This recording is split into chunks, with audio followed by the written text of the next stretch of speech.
파리올림픽 한국선수단 파이팅 구독, 좋아요 부탁드립니다.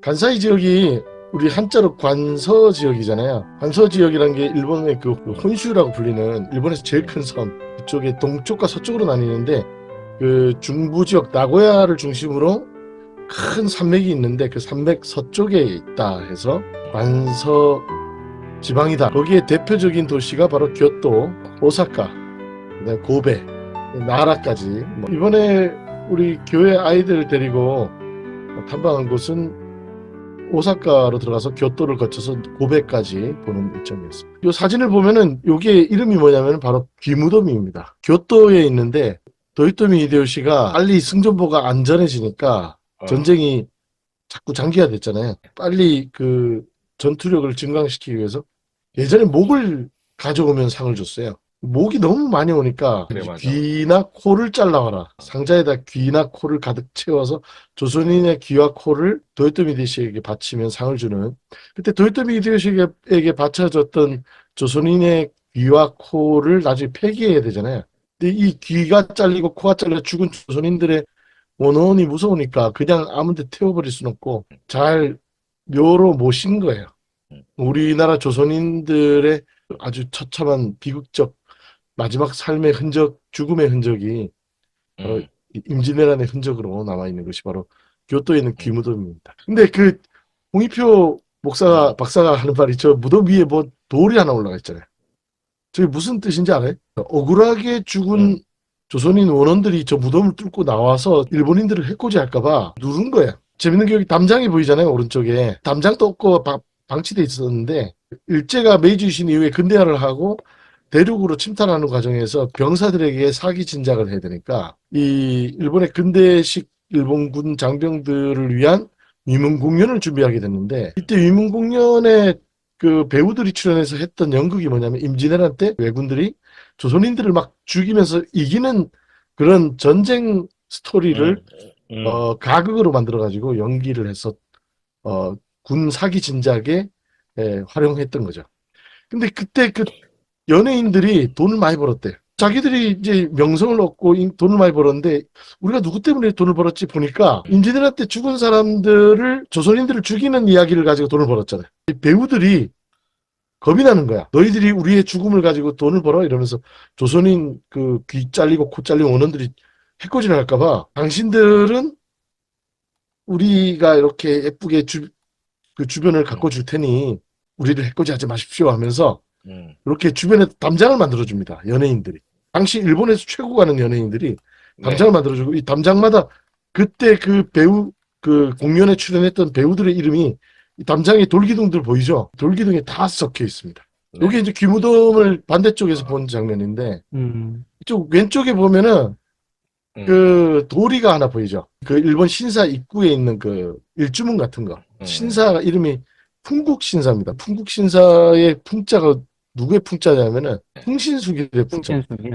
도요토미 히데요시를 넋을 기리는 신사가 바로 이 귀무도 바로 앞에 있습니다. 도요토미 히데요시가 비록 중국까지 정복하지 못했지만 조선을 정복한 역사의 흔적 앞에 이렇게 폼잡고 앉아있는 그 풍신수길을 기리는 신사를 바로 앞에다 지어서 이 뭐라고 해야 되나, 귀무덤의 원원들을 누른다고 해야 되나, 그런 느낌도 받고, 가셔서 보시면은 귀무덤 쪽을 향해서 풍신수길의 동상이 이렇게 귀무덤을 바라보고 있습니다. 그래서 여기를 한번 가셔서 우리 조선과 일본의 그 비극적 만남의 역사 현장을 보시면 좋겠습니다.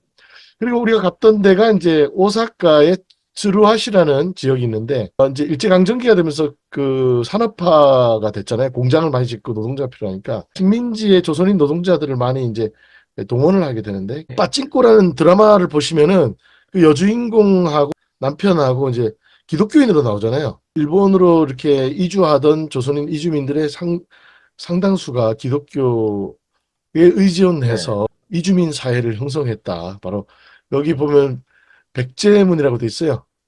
백제문이라고 돼 있고, 여기가 지금 그 스루아시라고 하는 그 지역의 한인, 그 추성훈 알죠? 추성훈. 격투기 선수, 유도 선수 출신의 그 추성훈 또 이 지역 출신이고, 또 여기가 한국인들이 모여 사는 지역입니다. 근데 제가 한 20년쯤 전에 이거 코리아타운을 갔었는데 그때 되게 남도하고 퇴락해 있었는데 이번에는 한류 영향인지, 되게 요즘 여기가 번화해졌더라고요. 바로 이곳에 최근에 오사카 코리아타운 역사 자료관이라는 게 생겼습니다. 이 집 이름이 공생의 집이에요. 오사카 한인 이주민 사회의 역사를 정리하고 전시를 해놓는 역사 공간이 오사카에 생겼습니다. 그래서 바로 이곳에서 우리 한국인 이주민들이 어떻게 정착하고 어려운 삶을 극복했는지 자료들을 볼 수 있습니다. 홍익표 선교사가 이렇게 열심히 설명을 하고 있는데 아이들은 두통에 시달리고 있는 모습이 보입니다. 두통에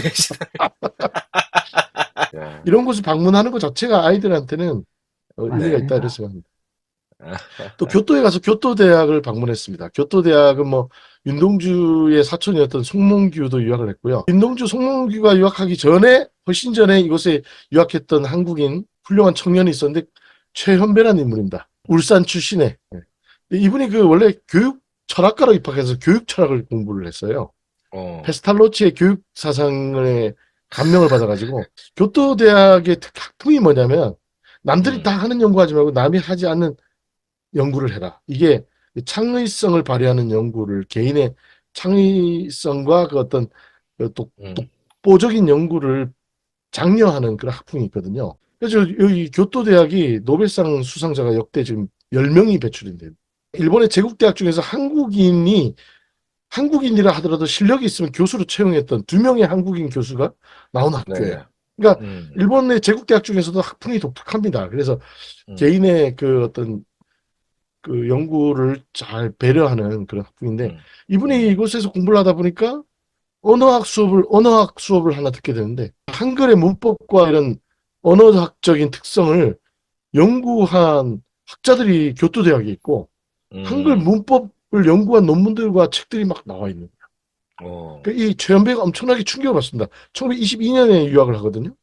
아니 조선인들도 무시하고 천시했던 이 한글을 일본의 이 교토대 그 연구자들이 한글을 열심히 연구하는 것에 부끄러움을 느끼고 나는 이제 조선에 들어가면 한글을 연구하겠다. 그래서 이분이 연희전문학교 교수로 부임을 하셔서 한글 연구에 평생을 매진하게 됩니다. 그래서 이분이 대표적인 글이 한글이 목숨. 이분이 연희전문학교 교수가 되고 나서 제일 처음 쓴 책이 뭐냐면 우리말 본이에요. 우리말을 연구해서 최연배가 연희전문학교에서 교과서로 쓰고 이걸 한글의 체계적인 문법서로서 아주 탁월한 책이 연희전문학교에서 나오고 이 연희전문학교에 가면 한글로 시를 쓸 수 있다더라. 한글을 체계적으로 배울 수 있다더라. 그래서 평양숭시를 마친 윤동주와 송몽규가 연희전문으로 오게 되는 겁니다. 1940년대쯤에. 그래서 윤동주가 이 우리말본을 늘 품에서 놓지 않고 최연배 선생의 강의를 늘 존경하면서 따랐다고 합니다. 또 이 교토에서 공부했던 또 탁월한 인물이 누구냐면 바로 민족의 아주 탁월한 시인 중에 한 명이었던 정지용 시인입니다. 한국 현대시의 아버지라 불리는 이 정지용의 대표작이 뭐예요? 넓은 벌 동쪽 끝으로 향수. 충북 옥천 출신의 이 정지용이 1923년에 일본의 가장 오래된 기독교 대학인 동지사 대학교의 영문과에 유학을 하면서 이제 문학을 배우면서 우리 한국인의 정서와 한글의 미를 극대화하는 시문학을 자기는 시작을 해야 되겠다. 결단을 합니다. 그래가지고 이분이 향수라든가 여러 시를 쓰게 되는 거죠. 그 도시아 대학에 가면은 바로 정지용을 기리는 시비가 또 있어요. 충북 옥천에 정지용의 향수의 노래에 나오는 그 옥천 땅에 돌을 캐가지고 옥천군에서 보내줘가지고 이 돌을 가지고 정지용 시비를 깎았습니다. 그리고 이 시비에 향수를 쓰려니까 너무 길어가지고 뭐 없나 보니까 이분이 도시아 유학 시절에 썼던 압천이라는 시가 있는 거예요. 압천이 이 가모가라는 이름인데 그 교토 시내를 남북으로 관통해서 흐르는 큰 개천이에요. 이 압천이라는 시를 정지용이 썼는데 그 시를 여기다 적어놨습니다. 근데 제가 이 얘기를 왜 하냐면 윤동주가 가장 존경했던 국어 선생님이 최연배였고 윤동주가 가장 흠모하고 존경했던 시인이 정지용이었어요. 윤동주가 교토대를 쳤다 떨어지고 송몽규만 붙고요. 윤동주는 도쿄의立교대를 잠깐 다니다가 결국 도시사대로 윤동주가 자신의 가장 흠모했던 정지용이 수학했던 도시아대로 공부를 하러 오는 겁니다. 음. 이렇게 연희전문학교 시절의 윤동주인데 맨 앞줄 오른쪽 두 번째가 윤동주입니다. 이 간도 출신의 시골 출신이고 함경도 사투리를 썼기 때문에 서울에 와가지고 좀 무시를 많이 당했던 것 같아요. 수줍음이 많고 그랬습니다. 근데 연희전문학교 시절 이후에 결국 자신이 흠모했던 정지용 시인의 모교였던 도시아를 다니게 됩니다. 여기가 도시아대학교 클락 기념관인데 신학부 옛날 신학부 건물입니다.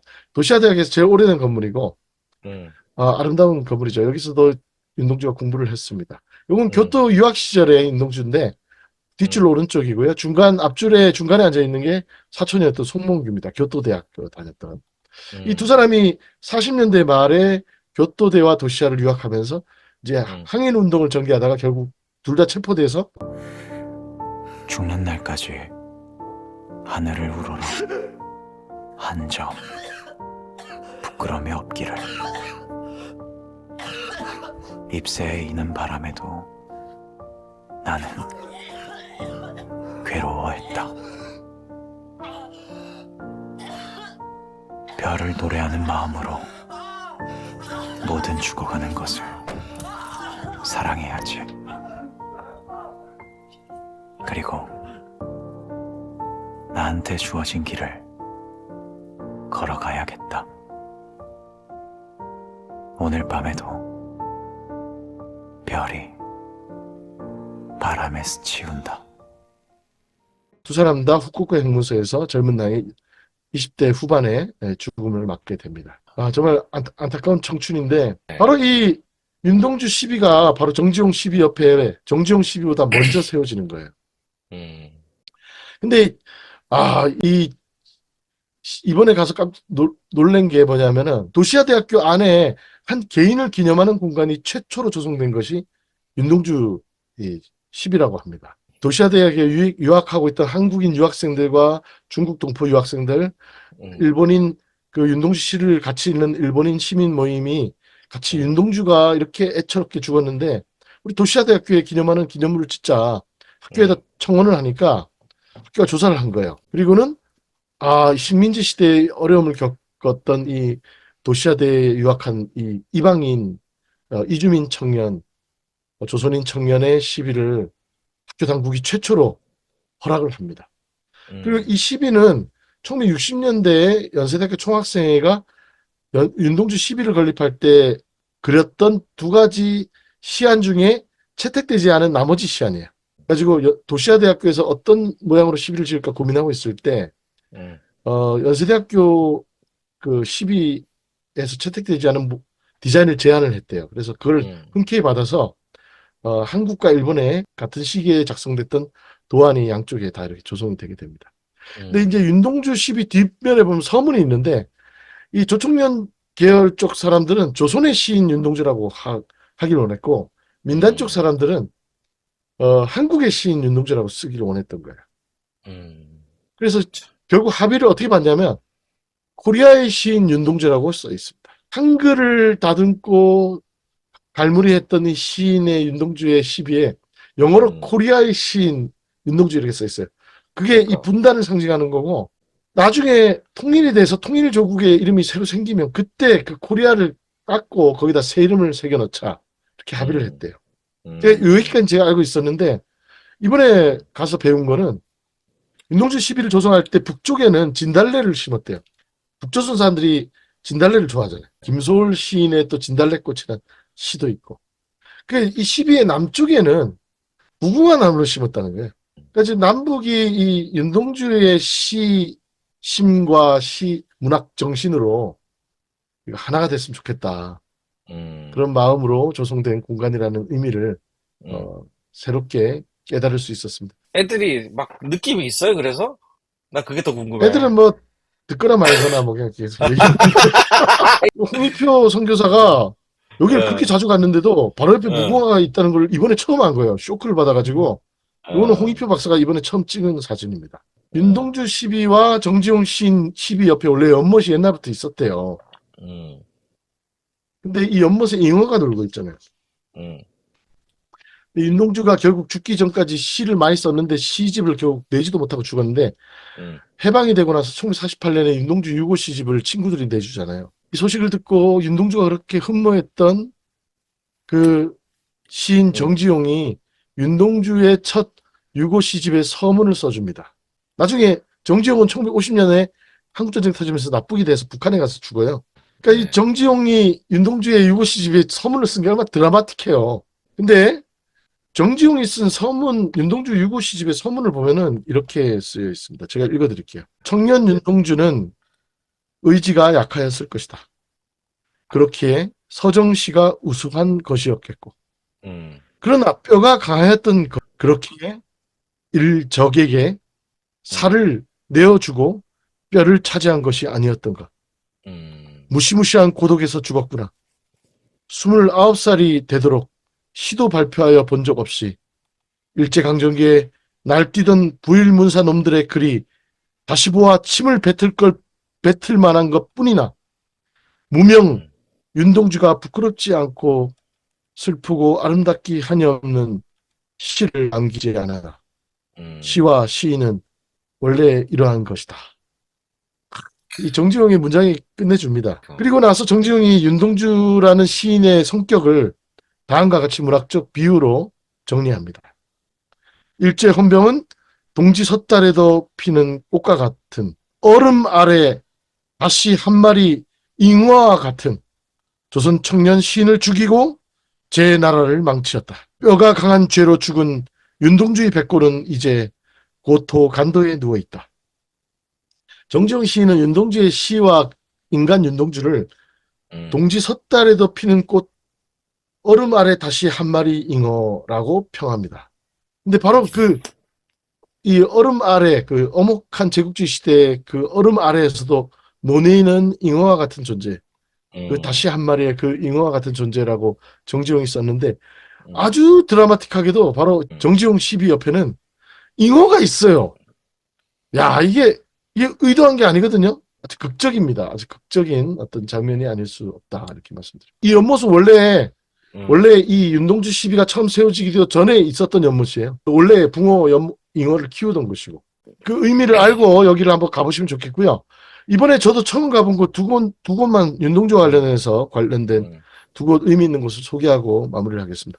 바로 교토대학에서 조금 더 동쪽으로 가면은 교토예술대학이라고 있는데, 교토예술대학교 앞에 윤동주가 옛날에 살았던 하숙집이 있었대요. 그 하숙집 자리를 지금 교토예술대학에서 소유하고 그 시설을 운영하고 있는데, 이 교토예술대학 이 시설의 자리가 옛날 윤동주가 살았던 하숙집이고, 여기서 체포되어서 후쿠오카 형무소로 잡혀갔다라는, 체포된 장소라는 걸 교토예술대학 당국이 알고는 바로 윤동주의 교토 마지막 하숙집 자리에 윤동주 시비를 세워줍니다. 그리고 근데 윤동주 하숙집 맞은편에 100년이 넘은 교회가 있는 거예요. 우토 교회라고. 바로 이렇게 윤동주가 마지막 잡혔던 장소 앞에 저렇게 십자가가 있는 거예요. 이 십자가를 보는 순간에 홍익표 박사가 윤동주, 바로 요 12 앞에서 보면 교회가 보입니다. 여기가 윤동주가 마지막으로 잡힌 장소거든요. 바로 이 장소에서 우리가 윤동주가 늘 썼던 십자가라는 시가 떠오르는 거죠. 자기가 늘 십자가를 바라보면서 괴로웠던 사나이 행복한 예수 그리스도에게처럼 십자가가 허락된다면 모가지를 들이우고 꽃처럼 피어나는 피를 어두워가는 하늘 밑에 조용히 흘리겠다는 시인의 마지막 이 고백처럼 이 자리에서 윤동주는 체포되어서 결국 시대에 희생당하고 말았습니다. 이 교토예술대학교 앞에 있는 이 우토 교회 맞은편에 있는 이 시비도 방문해 보시길 추천드리고요. 이번에 마지막으로 이게 윤동주의 그 십자가라는 유필시 원고입니다. 1941년 5월 31일에 썼네요. 마지막으로 윤동주가 체포되기 직전에 친구들하고 소풍을 간 적이 있어요. 교토 외곽의 우지라는 곳인데, 우지라고 계곡이 좋고 물이 아주 시원한 계곡이 있는데, 거기 친구들하고 가서 놀러 간 곳인데, 그 우지가와라고 하는 이 계곡에 구름다리가 있는데 지금도 이 구름다리가 남아 있는 거예요. 그래서 이 사진이 일본인 친구가 나중에 공개를 해서 세상에 알려지게 됐는데 이 다리가 그대로 남아 있어서 최근에 많은 사람들이 방문을 하게 됐습니다. 그리고 홍익표 박사가 이번에 우리 교회 아이들을 이곳으로 안내를 했습니다. 그래서 바로 이 다리가 그대로 남아 있기 때문에 이 다리를 찾아서 우리 아이들과 사진을 찍었습니다. 어떻게 찍었냐? 봅시다. 이렇게 찍었습니다. 똑같이 찍었습니다. 이거 제가 찍었는데 여기에서 제일 어린 초등학교 1학년짜리 어린이가 이 우지 그 사진을 들고 있는. 다리에서 찍은 윤동주의 사진을 들고 있어요. 교토에 가시면은 도시샤대 윤동주 시비만 보지 말고 교토 예술대학교 앞에 있는 두 번째 시비 우토 교회 맞은편에 있는 윤동주가 체포된 장소의 시비도 보시고요. 이 지역 사람들이 윤동주가 여기가 생애 마지막 사진을 찍은 곳이라는 사실을 알고 지역 기독교인들하고 시민들이 윤동주 시 읽는 모임을 하면서 바로 이 구름다리 근처에다가 한일 기억과 화해의 시비란 걸 또 세워요. 그게 바로 이겁니다. 바로 구름다리에서 한 200m 거리인데 한일 기억과 화해의 시비. 그래서 이 시비에다가는 앞서 두 시비는 서시가 쓰여 있는데 여기에다가는 다른 시를 썼습니다. 제목이 뭐냐면 윤동주가 간도에서 서울 연희전문으로 유학을 와서 서울 유학 초기에 썼던 시 새로운 길입니다. 이제 한국과 일본이 과거의 기억을 같이 소중하게 잘 정리하고 역사를 반성하고 마침내 화해해서 우리 윤동주의 마음으로 새로운 길을 걸어가자. 그런 취지로 이 일본인들이 세워준 시비인데 그 시가 새로운 길이에요. 너무나 감동적이지 않나요? 이 시비 제막식에도 목사님이 와가지고 시비 제막식을 해줬습니다. 그래서 여러분들이 제가 이 시를 읽고 오늘 마무리를 하고 싶은데요. 교토에 가시면 윤동주의 시비가 3개나 있다. 그리고 다 역사적으로 윤동주의 발자취가 남겨진 것이고 이제 앞으로 기독교 신앙과 윤동주의 시심으로 우리가 새로운 길을 열어가는 희망을 발견하는 곳이다 라는 말씀을 드리고 싶습니다. 새로운 길을 읽고 마치겠습니다. 새로운 길 윤동주. 내를 건너서 숲으로 고개를 넘어서 마을로 어제도 가고 오늘도 갈 나의 길 새로운 길. 민들레가 피고 까치가 날고 아가씨가 지나고 바람이 일고 나의 길은 언제나 새로운 길. 오늘도 내일도 내를 건너서 숲으로 고개를 넘어서 마을로. 그 간사이 답사는 이제 귀무덤에서부터 시작했지만 그 한국과 일본의 만남은 계속적 비극적 만남에서 아픔을 딛고 지금 오늘날 저 미래 세대인 저 아이들을 데려갔잖아요. 네. 계속 반복되는 것 같지만 우린 조금씩 전진하고 있다. 그것을 확인하는 여행이었다. 이렇게 말씀드리고 싶습니다. 그 홍익표 박사가 애를 많이 써서 낸 그 믿음의 흔적을 찾아 간또 간사이 기독교적을 중심으로 그 책이 있습니다. 한국 기독교 역사 연구소에서 나온 건데요. 그 책을 참고하시기 바랍니다. 그리고 음식 맛있는 거 먹었던 거 몇 개 얘기해 맛있는 보시죠. 거 많이 먹었어요. 회전 초밥도 먹었고 규동도 규동집도 갔고 그다음에 그 라멘 중부 지역의 동해안 쪽에 있는 큰 도시인 토야마 특산 라면을 먹었는데 정말 느끼해서 죽는 줄 알았습니다. 간장 라면인데 짜고 느끼하고 아우 일본 라면을 왜 돈 주고 먹는지 모르겠어요. 그다음에 파리올림픽 한국선수단 파이팅 구독 좋아요 부탁드립니다.